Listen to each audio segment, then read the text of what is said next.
When I was a college student way back in the day, I took a women's studies introductory course, and I remember really vividly how much the material resonated with me. But also it depressed me because learning about things like racism and sexism and homophobia and xenophobia was really discouraging to me. I was, learning about laws and the history of laws that oppressed people. And so I've always had a real awareness as I've moved into the field of women and gender studies that the material that we teach is difficult to learn about.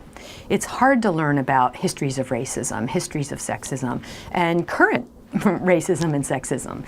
And so in thinking about how can I be more responsive to those needs of students, I think about it along the lines of the past, the present, and the future.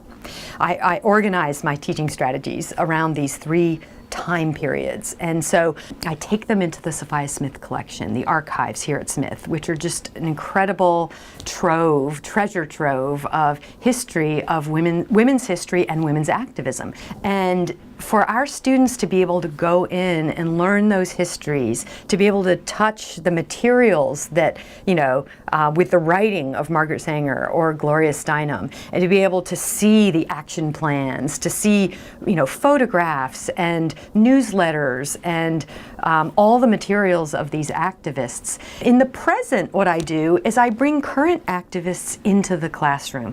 I brought in Gillian Thomas, who works for the ACLU Women's Rights Project and does a lot on employment law. And it was wonderful. My students got to meet her.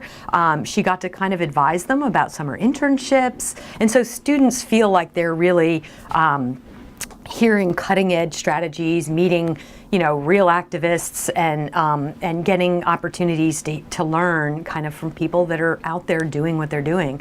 As far as the future, I encourage my students, and I teach creative arts, actually, things like poetry, art, film, even sometimes music, to talk about how people are trying to educate others or raise awareness about issues through the creative arts, or engage with issues of social injustice through the creative arts. The two most important foundational things that we teach in the study of women and gender is intersectionality and to think structurally.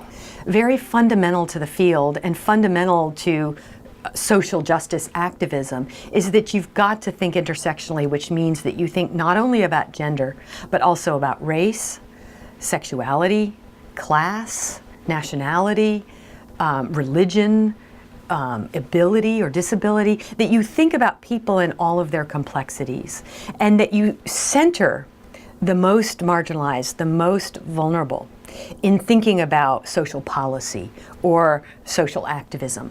And then the other is that we try to teach our students to think structurally.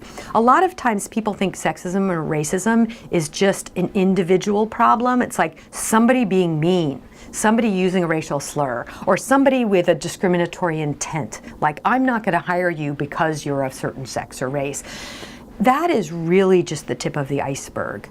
And most of things like racism and sexism are built into our very institutions. Smith students have always been activists. They've always cared about the world and been very informed about the world and want to go change the world, which is one thing I love about Smith students.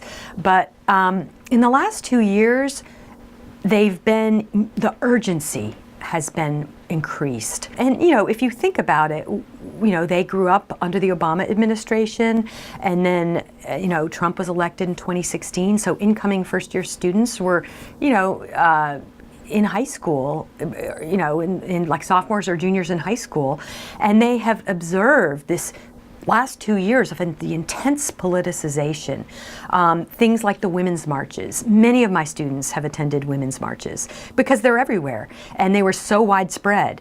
And whereas in the past, not that many have necessarily yet participated in a march, now when I ask, and I often do, most of the hands in the room go up.